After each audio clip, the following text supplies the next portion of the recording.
Les grandes gueules de Radio Espace Guinée reçoivent un panel d'invités et des interactions avec les auditeurs ont lieu sur l'actualité du moment. Les colères, les propositions sont entendues. Les grandes gueules de Radio Espace Guinée se veulent un reflet des préoccupations des Guinéens. Les grandes gueules, une émission populaire qui invite des politiques, des économistes, mais aussi des acteurs de la société civile guinéenne. À suivre tous les jours, 9h-11h sur Radio Espace Guinée et nos radios partenaires.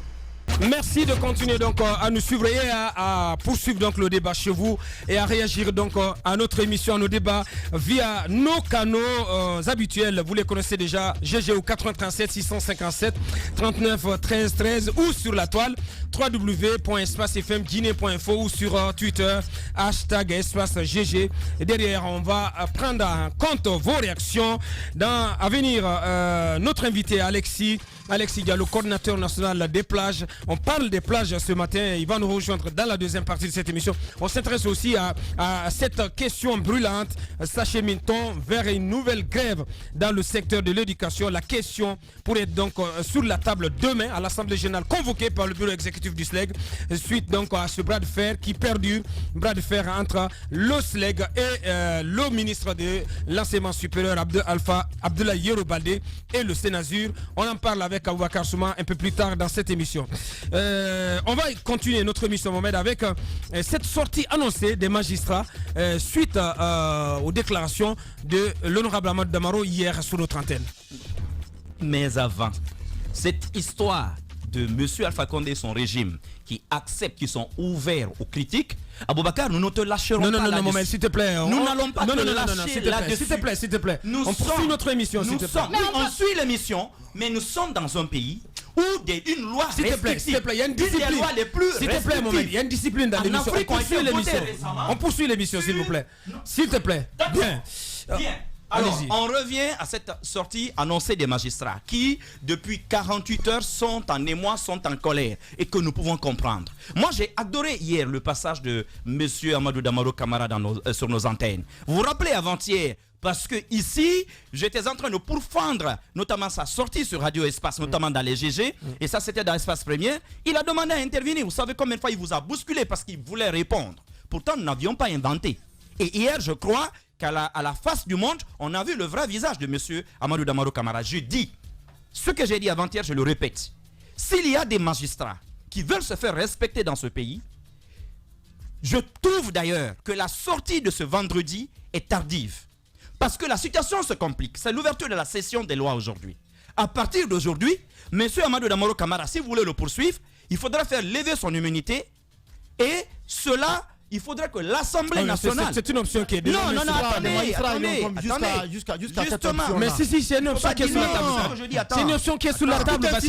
Oui, mais Damaro reprend tout un système dans ce pays. C'est le tout puissant Damaro. Je dis... Ce qu'il a fait tu auras le temps d'en parler. Bien. Je dis que les magistrats ont tardé. Parce qu'à partir de ce 5, j'ai dit simplement à Bassikou que c'est une option qui est ouverte. C'est une option aujourd'hui qui est envisagée. Et tu vas, Monsieur Damaro, tu seras surpris dans la journée. S'il te plaît, je dis, va lire le code pénal, notamment à son article 739. Tu comprendras à quoi M. Amadou Damaro s'expose. Les propos qu'il a tenus ici sont d'une gravité extrême. Et il allait plus loin. Cette fois-ci, il s'est même exposé à l'article 737. Cette fois-ci, il s'est attaqué directement à un magistrat pour des faits, pour des propos tenus par ces magistrats-là. Allez jusqu'à demander à un magistrat, j'espère que vous avez prêté serment. Et imaginez, c'est le législateur qui est en train de parler ainsi, qui s'allie avec l'exécutif ou qui va voir des magistrats au nom de l'exécutif pour dire faites libérer des gens. En biaisant ainsi. Le procureur a dit une chose hier qui m'a heurté. Il dit, si aujourd'hui le Sotikemon ne répond pas, ça veut dire qu'on a saboté toute la procédure. Ça, c'est un terme extrêmement fort dans la Les grandes gueules. Ce qui s'est passé est extrêmement grave. Si c'était Ousmane Diallo, si c'était moi, si c'était un citoyen lambda, je vous assure que il n'aurait pas passé la journée d'avant-hier chez lui. Il aurait déjà fait l'objet d'une arrestation. Normalement, oui, parce que c'était un cas de flagrant délit. Monsieur Damaro aurait dû aller s'expliquer devant les magistrats. Jeter ainsi l'anathème sur tout le corps des magistrats, sur toute la justice guinéenne, cela est inadmissible pour des personnes qui sont censées se battre justement pour l'indépendance de cette justice. Alors, il n'était même pas dans son rôle. C'est ce qui m'étonne. le mépris, le dédain qu'on a entendu dans sa bouche, si des citoyens lambda essaient d'imiter cela, quelle va être la réaction de ces mêmes magistrats? Donc moi je trouve que c'est une sortie qui est attendue, mais personnellement, je vous dis, je ne voulais même pas, personnellement à la place hier du procureur du ministre, je n'aurais pas accepté que le procureur parle hier. Un communiqué aurait été suffisant et on aurait purement et simplement demandé l'arrestation immédiate de ce député, qu'il aille s'expliquer. Justement. Arrestation sans lever son immunité. Non, en dehors des périodes. C'est pourquoi je dis que maintenant on est en session. Entre deux sessions, pendant cette période, si un député se rend coupable d'un délit, il peut faire l'objet d'une arrestation, mais après l'avis du bureau de l'Assemblée nationale. Bien. Sauf les cas de flagrant délit. Quand c'est un cas de flagrant délit, on va te cueillir comme n'importe quel citoyen. Or, tous les éléments. Bien. Non, la doctrine d'ailleurs accepte que les flagrants délits, la notion aujourd'hui, la doctrine accepte que ça va jusqu'à 48 heures. En principe, on est encore dans les temps. On aurait pu encore aller le cueillir avant qu'il entre là-bas, avant l'ouverture de la session des lois ce matin. C'est pas normal ce qu'il a fait. Moi, je demande que lui, comme n'importe quel citoyen, qu'il réponde tout simplement devant la justice pour ce genre de fait. Ce n'est pas normal encore une fois. Merci Mohamed. Il y a aussi l'option d'une grève des magistrats qui est sur la table, Bassikou. Allez-y. Les déclarations seront confirmées aujourd'hui. On va attendre la conférence de presse qui va être animée dans un instant du côté du ministère de la Justice. C'est ce qu'on apprend. Mais je pense que les propos, les attitudes de l'honorable Damaro sont condamnables. Il est allé trop loin et moi je ne m'attends pas à ce qu'un député qui doit travailler, comme Mohamed Mara l'a dit, à l'indépendance, au renforcement de la justice en Guinée puisse tenir de tels propos. Et parce que derrière ce procureur, ça me surprend qu'on se contredise ce matin dans ce non, studio. derrière, on se contredit. Derrière. Basekou ce matin a lâché le mot magistrat zélé. Si non, écoute-moi, non, c'est pas sur ce terrain. Non, vous avez lâché le mot magistrat zélé. Oui, je l'ai dit, c'était dans une procédure judiciaire. Dans le cas de Wright. C'était dans le cas de Charles Wright. C'est un magistrat. Oui, mais ce qu'il a fait, son attitude. Ça ne veut pas dire que tous les magistrats sont... Non. Merci. Non, Antoine. également à dénoncer l'attitude de certains magistrats. Non. Il a dit... Un instant, tu vas prendre la parole. Il a dit clairement ce qu'il a fait. Comment... À partir du moment qu'une procédure judiciaire est engagée, le Sotikemo de Banankoro est interpellé, vous comprenez, il y a une instruction judiciaire qui est ouverte, il y a tout un dossier. Comment l'honorable Damaro peut se permettre d'aller sortir le gars, de passer des coups de fil, de faire entrave à une procédure judiciaire qui est en cours? C'est ce qui est mauvais. C'est son attitude-là qu'on ne comprend pas. Si Charles Wright a eu le même comportement, parce que tout simplement il a outrepassé ses fonctions en gardant, en privant le journaliste de sa liberté, alors qu'en réalité la loi spéciale sur la liberté de la presse ne le dit pas, c'est une atteinte grave à la liberté de la presse. Je suis d'accord qu'il y a des magistrats dans ce pays qui doivent revoir leur copie, mais cela ne veut pas dire que, comme on appelle, que l'honorable Damaro, qui est député, qui doit travailler à l'indépendance de la justice guinéenne, qui doit travailler au renforcement de la justice guinéenne, junior, vous comprenez, non, s'il vous plaît, s'il te plaît, Antoine, on va revenir. Après, Basekou, Madame Yoro.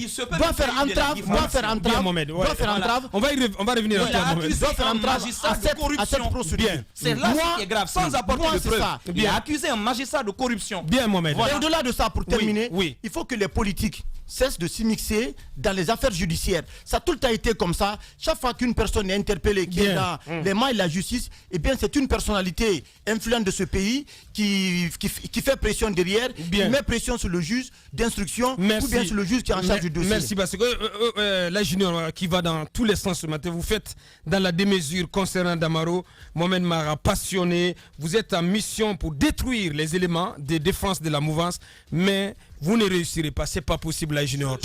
Moi, je défie la junior. Attendez.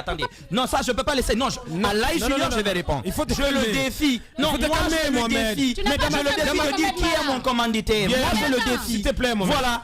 Fais-moi son micro, parce que Mohamed, Mohamed, voilà. Il faut être réceptif aux critiques. Bien. Comment on le fait? Soyez réceptif. On n'est pas un ripou. Soyez réceptif. Non, je vais lui répondre. Bien, Mohamed. On se calme, Mohamed, s'il te plaît.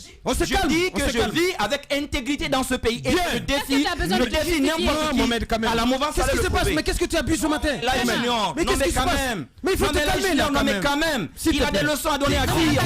Allez-y, Madame Yoro. Il faut que Mohamed Mara soit réceptif aux critiques, comme on le dit. Comme le régime l'est, bien sûr. Bien faire et laisser dire. C'est aussi simple que ça. voilà ce dont on est en train de parler aujourd'hui. Qu'est-ce qu'on dénonce dans ce studio? C'est l'excès de zèle, le fait d'interférer dans une procédure judiciaire. C'est ce qu'on dénonce chez M. Amadou Damaro Camara. Il est venu interférer dans une procédure qui était déjà en cours en demandant de libérer des personnes qui sont dans les mailles de la justice. C'est ce qu'on dénonce. Ouais. Les autres choses qu'il a dites ici, par exemple, le fait qu'il y ait Nous avons de très bons magistrats dans ce pays, mais nous savons qu'il y a également des problèmes. Ouais. Il y a quand même eu des avancées au niveau de la justice. Il y a eu beaucoup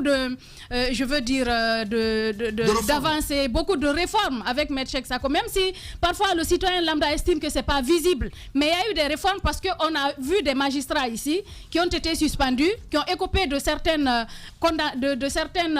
sanctions à cause de leurs agissements. Nous savons qu'avant, il n'y avait pas tout cela. Mais il y a des problèmes. Il y a des magistrats parmi eux qui ne se plient pas forcément aux exigences de la justice, aux exigences du département de la justice.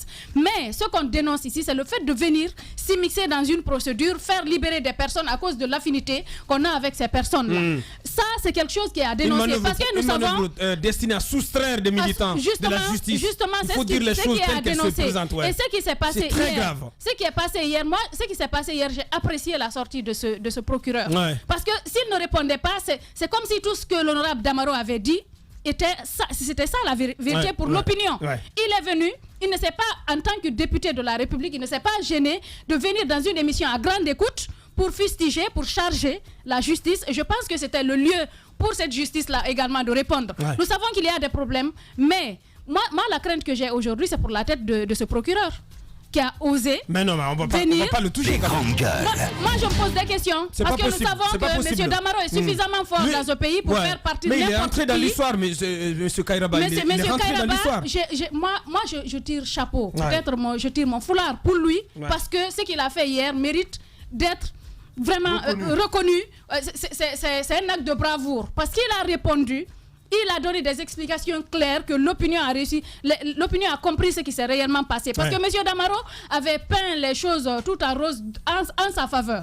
Alors que c'est tout le contraire qui s'est passé sur le terrain. Nous savons qu'il y a des problèmes avec la justice, mais ce qui s'est passé vraiment met à nu tout ce qui se passe, toutes ces personnes haut placées qui viennent mettre la pression sur les magistrats pour leur dire non, sanctionner tel autre. La preuve, c'est avec ce qui s'est passé avec Lansana. Lansana ne devrait pas se retrouver en prison. La preuve est qu'il s'est retrouvé là-bas. Et même le président de la République a dit que ce journaliste ne devrait pas se retrouver là-bas parce que certainement il a lu la L02 ou bien on lui a fait savoir ce qui est dans la L02. Même si vous n'avez pas voulu que je parle de ce sujet tout à l'heure, Aboubacar. Non mais pourquoi? Non mais vous m'avez arraché la parole. Non mais vous dites que nos dirigeants en Guinée, les gens sont réceptifs. Je contrôle l'émission. Non mais il y a une discipline quand même à laquelle tout le monde doit se soumettre. On n'est pas en 70. Mais s'il te plaît. On n'est pas en 70. Allez-y. On n'est pas en 70. Allez-y, faites comme vous voulez. On ne peut plus mettre. Non, faites comme vous voulez. On ne peut plus clouer le bec au champ et leur dire qu'ils ne vont pas dire leur opinion. Les choses avancent. Bien entendu, mais c'est quelque chose, mais c'est toi qui tombes bas, Aboubacar, en ne reconnaissant pas ce qui se passe dans la réalité. En ne reconnaissant pas ce qui se passe dans la réalité. Mais qu'est-ce qu'on a fait à Lansana Camara? Qu'est-ce qu'on a fait à Saliou? Quand vous prenez un journaliste, vous le foutez dedans, vous l'avez cloué le bec parce qu'il ne peut plus parler, il n'est plus libre de s'exprimer. C'est pas tombé bas, ça, je dis ce qui est. Bien. On t'a trimballé en prison, comme on appelle en justice ici. Pendant ce temps-là que tu parlais, on t'avait cloué le bec à Boubacar. C'est ce que je veux dire. C'est ce que je veux dire. Quand vous empêchez un journaliste d'exprimer librement son opinion, quand vous l'empêchez de faire des enquêtes et de les révéler, ça veut dire que vous lui fermez la bouche, vous ne voulez pas qu'il parle. C'est ça la réalité, même si tu veux défendre l'autre côté, je ne sais pas pourquoi. Bien, merci. C'est pas un crime aussi de le connaître parfois. Nous reconnaissons les avancées. Nous reconnaissons les avancées, mais il faut dire que les journalistes aujourd'hui ont du mal à évoluer parce qu'il y a trop de procédures. C'est nous qui l'avons dit. Merci, Madame Yoro. Il y a combien de procédures ces derniers temps? Merci Madame. Moi je suis pas dans les excès. Voilà, c'est ça mon problème. Je suis pas dans les excès. Allez-y Antoine. Dans ce studio, nous disons ce qui est. Nous parlons de la réalité. Bien, merci à toi. C'est important que nous évoluions dans ce débat. Ouais, un peu de mesure, franchement. Parlant du cas d'Amaro. Et je crois qu'on parle de la justice qui doit se prononcer sur le cas d'Amaro aujourd'hui. Hier, avec la sortie du procureur Kairaba Kaba, j'étais sincèrement tellement fier qu'on ait des magistrats dans ce pays qui osent non seulement parce que Damaro a été cloué son bec a été cloué hier, comme l'a dit Mme Yeroba, mais il a été humilié hier devant toute le peuple national. Mais si, ce qu'a dit Damaro hier, ça a été révélé à tous que c'était de la contre-vérité. Parce qu'il a clairement indiqué qu'il n'a pas été rencontré le procureur dans son bureau, mais celui-ci a dit tout le contraire. Alors j'estime que ce courage qu'a eu Kairaba Kaba doit être autant pour la plupart des magistrats qui souvent sont décriés dans la presse. Mais j'estime que lorsqu'on dit que Damaro, en disant que les magistrats sont zélés, a certes lancé un discrédit sur ces magistrats-là, j'estime qu'en le disant, il a plutôt été honnête. Damaro a été honnête hier en le disant et il a renforcé la position de ceux-là qui pensent que dans ce pays, il y a des magistrats qui ne font pas correctement leur travail. Et à ce niveau, je l'apprécie pour sa sincérité, pour sa sortie d'hier. C'est un courage qu'il a eu. La sincérité de qui? De Damaro. Le fait d'être sincère, être courageux, de venir dans une presse et dire clairement les tares du régime. Mais c'est son opinion quand même. Pourquoi tu vas être contre ça? Ne m'empêchez pas, parce que moi je ne dois pas dire aussi mon opinion. Mais non, laissez-le quand même. Oui, mais vous aussi, tout à l'heure, non, mais quand même, laissez-le quand même. Laissez-le se défendre. J'estime que c'est un courage. Mais vous avez quoi ce matin-là? C'est un courage de sa part d'être avec le régime et de dire les tares du régime. Tout le monde ne le dit pas. Généralement, quand les gens viennent dans ce studio, c'est pour tout colorer en blanc, dire que tout est bon avec le régime. Mais lorsqu'un membre du régime qui n'est pas quelqu'un, qui n'est pas n'importe qui, qui est tout de même, parce qu'il était dans de beaux draps. Souffrez au moins d'écouter Antoine. C'est dans les affaires judiciaires d'Antoine. Ça, ce n'est pas une bonne chose. Je condamne ce fait qu'il s'immisce. Le sens de l'écoute non plus. Le fait qui s'immisce dans les affaires judiciaires, je condamne cela. Mais ses propos d'hier et d'avant-hier sont courageux, c'est sincère, c'est honnête de sa part. Qu'en tant que membre du régime, qu'il dénonce les tailles, les failles du régime. À ce niveau, tout le monde ne le fait pas. Et je condamne le fait que Damaro s'immisce dans les affaires judiciaires. Là, je le dis encore une fois, ce n'est pas correct. Et là, c'est le président qu'il faut blâmer à ce niveau-là. Parce que Damaro l'a dit, le procureur l'a dit, c'est Alpha Condé qui a ordonné à ce qu'on libère ce jeune en prison. Ce qui n'est pas logique. Parce que l'exécutif à ce niveau s'immisce dans les affaires judiciaires. C'est pas normal. Et encore une fois, j'apprécie le courage et la sincérité de Damaro. Merci à toi. Allez-y Jacques pour clore. Oui, moi je suis un peu à l'aise avec ce sujet parce que quoi qu'on dise, Damaro a permis aux magistrats de se réveiller.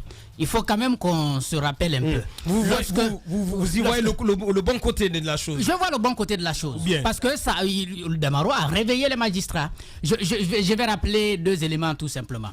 Il y a dans la même période Ousmane Gawal Diallo en tant que député qui avait des soucis avec la justice. Il a répondu.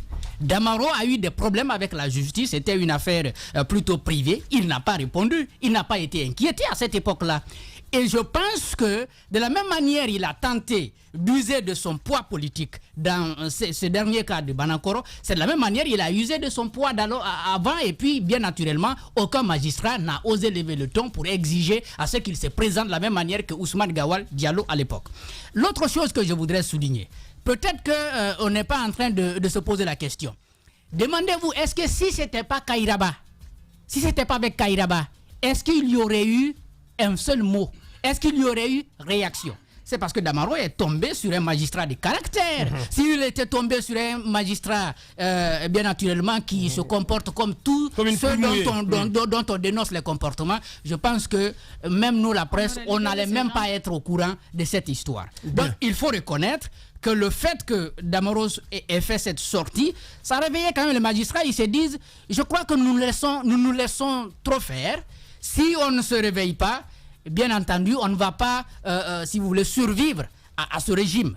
Parce que c'est une violente charge contre eux. C'est une violence et ça risque de se poursuivre s'ils ne prennent pas garde. Bien naturellement, on va continuer à inquiéter les magistrats. Il y a des magistrats qui ont été sanctionnés ici parce qu'ils ont rendu des décisions qui n'ont pas plu à l'exécutif. Qu'est-ce que leurs collègues ont fait? Rien. Au contraire, on les a laissés sombrer dans leur situation. Il y en a qui ont été mutés injustement. Ils n'ont pas reçu de soutien de la part de leurs collègues. S'ils se réveillent maintenant, je crois que c'est bien. Jacques Lewa Leno. La suite.